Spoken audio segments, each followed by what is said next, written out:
हाँ, तो मेरे बहनों भाइयों, देखिए मैं आपको एक बात बताना चाह रही हूँ। आप मेरी बात को ज़रा ध्यान से सुनिए, मैं क्या कह रही हूँ। आजकल बेटियों को हर माँ बाप हर कोई कहता है कि ये पराया धन है। मुझे एक बात बताइए, बेटी पराया धन कहते हैं, क्यों कहते हैं? बेटी को माँ जन्म देती है, पालती है, पलोसती है। आप सब लोग इतना बड़ा करते हैं, पढ़ाते हैं, लिखाते हैं, और जब शादी योग्य हो जाती है तो शादी कर देते हैं। बेटी को पराया घर क्यों कहा जाता है? मेरी ये चीज़ समझ में नहीं आती, बेटी को पराया घर क्यों? बेटी की किस्मत में क्या है ऐसा से पराया धन बोला जाता है? बेटी एक माँ है, बेटी एक बहन है, बेटी एक पत्नी है, और फिर भी बेटी को पराया धन बोला जाता है। बेटी का घर कौन सा होता है? दूसरे घर की है, दूसरे घर के ससुराल में कहेंगे कि दूसरे घर से पराए घर से आई है, और अपने माँ बाप कहेंगे पराए घर की बेटी है, ये तो पराए घर जागी। बेटी को ऐसे क्यों बोला जाता? बेटों को क्यों नहीं बोलते? भाई वही माँ बेटी को जन्म देती है, वही माँ बेटे को जन्म देती है, लेकिन बेटी और बेटा में इतना अंतर क्यों बताया है? देखिए, इसलिए बनाया गया है कि बेटी को पराया घर पराया धन इसलिए कहा जाता है कि लगता बुरा है, लेकिन बेटी सबसे बड़ी होती है। ये ध्यान रखना, जो समझदार आदमी होगा, बेटियां होगी, माँ होगी, वो सब समझेंगी कि बेटी को पराया धन बोला जाता तो है, लेकिन बेटी सबसे बड़ी होती है। क्यों? कि बेटी के दो घर होते हैं, बाप का भी घर और ससुराल में भी अपना घर। दूसरी भूमि में जाके अपना हिस्सा ले लेती है बेटी। देखिए, कहाँ की बेटी कहाँ शादी होती है, उसमें भी हिस्सा ले लेती है बेटी। लेकिन ये पता नहीं कौन सी रीति रिवाज चला दी है कि बेटी पराया धन होता है, बेटी पराया धन होता है।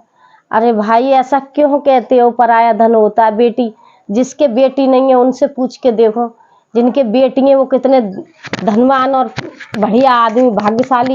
बेटी भी भाग्यशाली के घर में जन्म लेती है, भाग्यवान के घर में लेती है बेटी जन्म।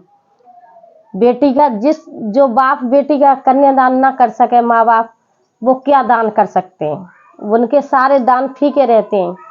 लेकिन जिनके बेटियां होती हैं, चाहे गरीब हो चाहे पैसा वाला हो, लेकिन वो माँ बाप बहुत धन्य होते हैं जो अपनी बेटियों का कन्यादान करते हैं। तो ऐसा है, बेटी पराया धन बताया जाता है। इसके बारे में भाई हमें कोई बता, बेटी को इतना क्यों बोला जाता है कि पराया धन है, बेटी पराया धन है? बेटी क्यों पराया धन है?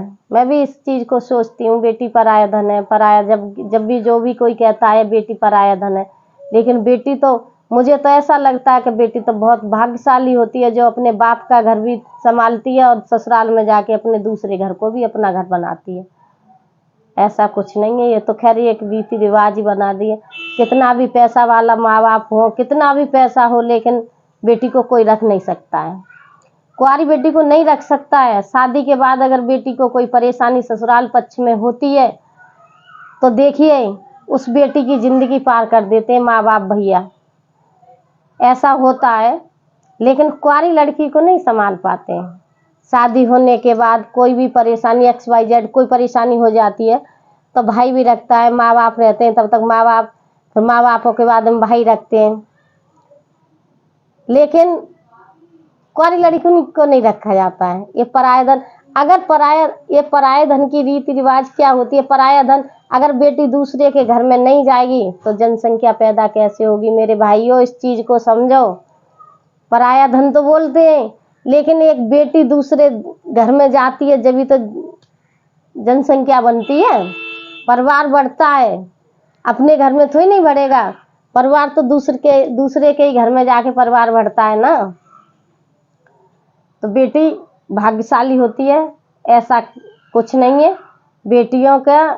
बेटी किसी को बेटी किसी को बुरी नहीं लगती है। उन माँ बापों से पूछ के देखो जिनकी बेटी है, इन्होंने शादी की है, अभी शादी करेंगे, कितने लाड नाच से पालते हैं अपनी बेटियों को। अगर बाहर का कोई कुछ कह देता है तो कितनी लड़ाई गोली चल जाती है। और देखिए एक बारात लेके, एक अकेला बंदा एक बारात लेके आता है, 1500 आदमी की भीड़ में हमारी बेटियों को लेके चला जाता है। ये विधाता की रीति रिवाज है मेरे भाइयों। बेटी देवी का ही रूप है, देवी का ही रूप है। अगर सृष्टि कैसे रची, सृष्टि तो वह महादेव पार्वती नहीं रचाई। तो बेटी ऐसा कुछ नहीं है, बेटी को पराया धन ही बोला जाता है। इसीलिए पराया धन बोला जाता है कि माँ बाप पालते पलोसते और दूसरे घर को जाके बनाती है बेटी। अपने घर में तो कोई 21 साल, कोई 22 साल, कोई 25 साल इतने दिन रहती हैं बेटियां, और वो ससुराल में अपने जाती हैं तो अपने ससुराल को अपना घर समझ के अपने घर को संभालती हैं, जिंदगी वहीं काटती हैं। इसीलिए पराया धन बोला गया है।